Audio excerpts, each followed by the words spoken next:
This is CBS 8 News Live at noon.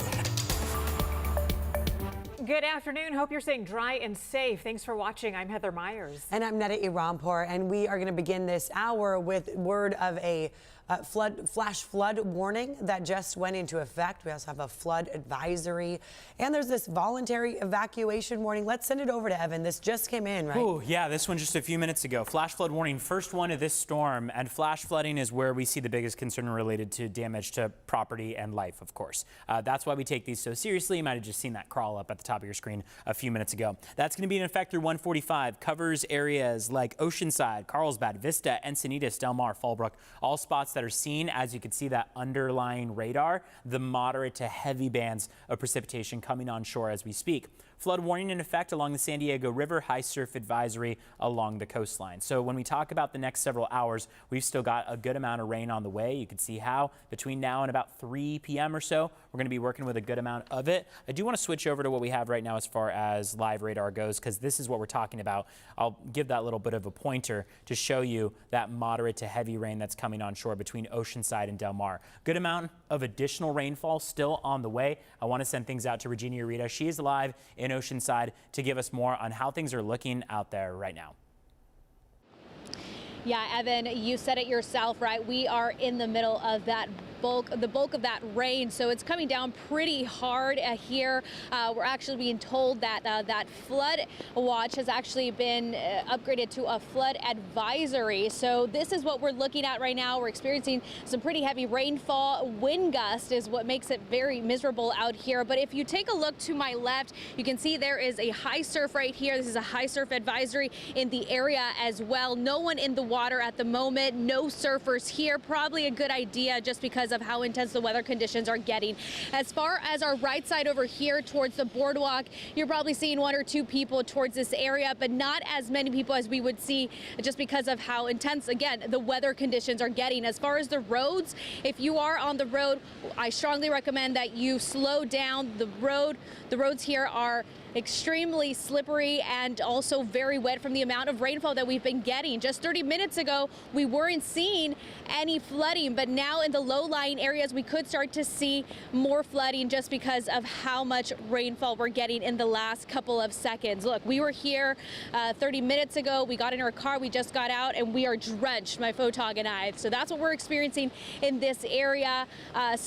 With weather conditions like these, it's really unpredictable what you can expect, but the best thing you can do if you are on the road and you do have to drive, just slow down, because roads, again, are slippery and they are wet. And for anybody who is if you don't have to be out here, probably stay home. Those wind gusts, I tell you, that's what makes it miserable. But with that heavy rainfall too, just overall not a good experience. So if you are out here, definitely just be careful, slow down on the road. Right now, I do want to send it over to our colleague, Kelly Hessedal, who's actually on Beta Street. She's been checking the storm drain in there as well as residents. So Kelly, what can you tell us as far as what's been going on in that area? Well, the rain has been steady here in Mountain View. Now, the city came through and cleared this channel behind many of the homes here along 42nd Street. Take a look at what it looks like right now. You can see the water is flowing, so that is certainly a good sign.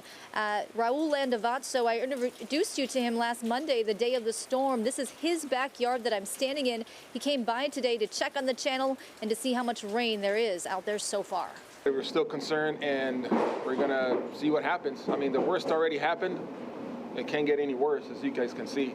So I actually wanted to rain harder so we can see if the work the city did is going to work for us.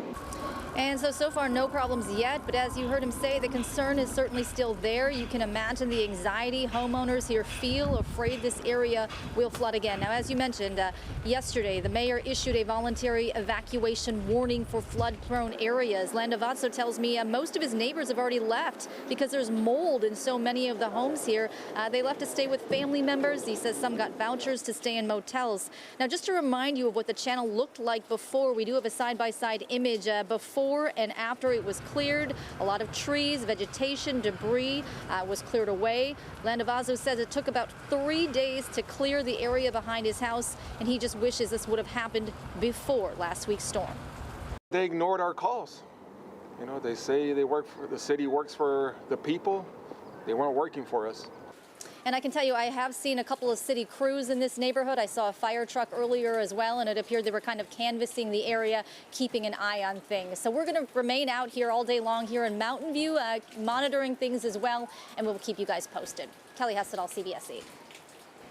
Yeah, things have really picked up since early this morning. In fact, you can see it both with the rain, but then also with the water that's been flowing. And in it, you can see the debris, the trash, and all of also the natural elements, those leaves, those branches, a lot of that muck all being carried away right now. And at the same time, you can still see some of the evidence from the flooding that we had where this all overflowed from last week. A lot of that, you could still see where those water lines were. In fact, we drove around Southcrest for several hours this morning just after our morning show, and we could just see again the evidence not only of what happened last week, but the difference in preparation. So many people having already put up sandbags where those water lines were from just a week ago. We also saw the amount of first responders that were going around. In fact, far outnumbering the amount of residents you would maybe even see on a morning walk, even when the rain wasn't happening at that time. We saw the state swift water rescue team from the California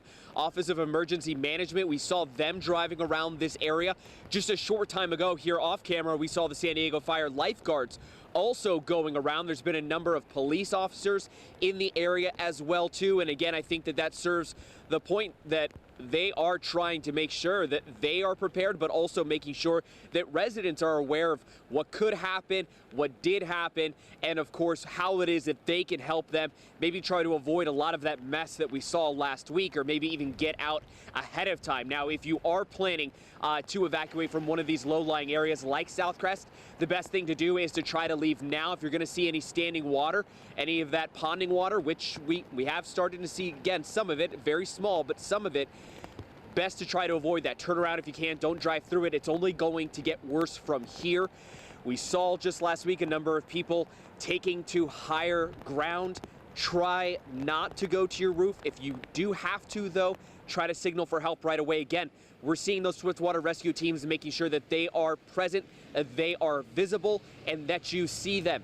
Last bit of tips that we want to make sure that you get out here. Do not go into an enclosed attic if you do get to that situation where the floodwaters are rising through that first floor, that second floor. Again, I do want to just show you the river that is just flowing through here right now. This was not nearly at this level early this morning when we were here, and we've been here since about 5 o'clock this morning. So about 5 o'clock this morning, we've already seen this start to rise significantly.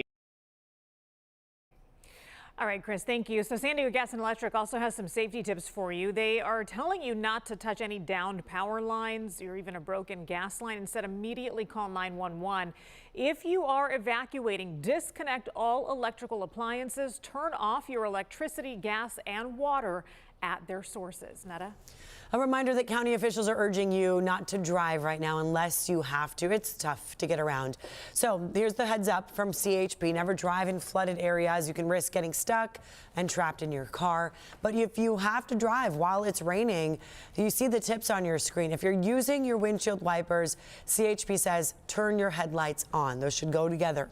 And do not slam on the brakes if you start to hydroplane. Simply let go of the gas. Keep the car as straight as you can. And then before you leave in your car, make sure your tires have enough tread on them.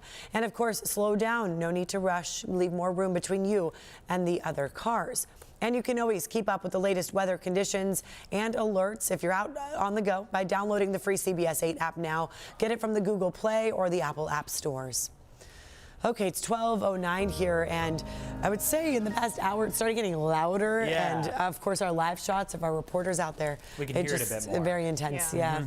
North County getting hit the hardest by far. That's where they have a flash flood warning. Want to emphasize, because some of our people here in the building were curious about the difference between the flood advisory and the flash flood advisory. Flash flood is where we see the moving water, the very fast moving water. Flood advisory means the sitting water, the pooling, ponding on the roads that people drive through, and you see it just kind of piling up to 3-4 inches. Flash flooding, when you add on the word flash, that is that water moving at 20, 30, 40 miles per hour, 6 inches of it able to carry away a car, as we saw just over a week ago. So when we see a flash flood warning issued, not good for us. We're going to keep an eye on the North County locations. Already 1/2 inch to 1.5 inches having fallen.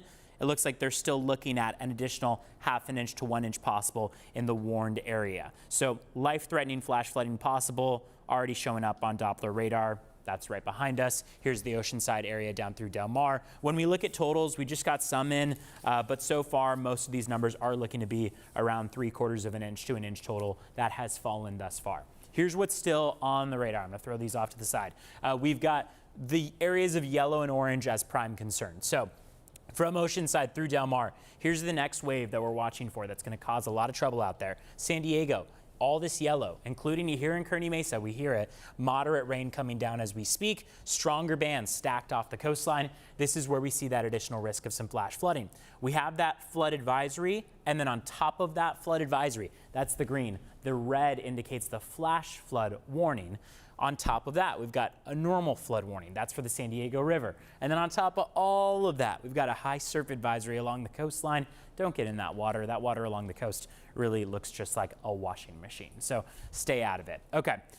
Let's cover radar and what we project it looking like over the next couple hours. We do see that as we get closer to about 1:30 p.m., so in the next 2 hours or so, the bulk of the more moderate activity is going to start to push toward East County, Santee, Alpine, Pine Valley, picking up on the bulk of it, Ramona area, and then we'll watch as we get a little bit of a break along the coastline between about 3 and 7 p.m. or so. I'm not going to call it a break in that it's going to be dry, but things are going to be less active. We see another wave that pushes right on shore. There it goes by about 10, 11 p.m. Moderate to heavy rain, some embedded thunderstorms easily possible. Snow level drops down to about 4,500 feet. Gives us a good opportunity for some snow over the mountaintops tonight into tomorrow. That's going to be Palomar Mountain, Mount Laguna that are looking at about 3 to 4 inches. We get a nice lull in activity for the weekend. Saturday, Sunday, a break in the wet weather. This is the separation of Storm 1 and Storm 2. Storm 1, atmospheric river number 1 today and tomorrow. Lull Saturday, Sunday, Monday, Tuesday, Wednesday. Next storm comes about. Good amount of precipitation, possible accumulations, an inch per day. 1 inch, 2 inches, 3 inches, 4 inches by the time we get through Thursday of next week. That's where top concern is. Now, when we look at our totals just for the rest of this first wave, we're still looking at another inch to inch and a half. Again, with an inch and a half still possible to fall, when we've already picked up on an inch, these totals could be around 2.5 inches. So we're going to watch out for that. Here's the break in the wet weather Saturday, Sunday. Most of that wet weather will actually taper off about Friday afternoon, and it's going to be more sporadic through the day on Friday. Sporadic, and then Monday, Tuesday, Wednesday, Thursday, all rainy days. Watch out for the wind taking place right now. That's going to be a prime concern over the next several hours. And then it looks like across the mountains and deserts, that same situation. Wind is a prime concern, and then that rain coming down between about now and 2, 3 p.m. or so. Heather, back to you. All right, Evan, thank you. More to come here, including this. Heads up for parents. The package moving forward in the Senate to help ease the cost of parenting. Then, could you finally see the end of robocalls? More on how government officials are working to prevent scams.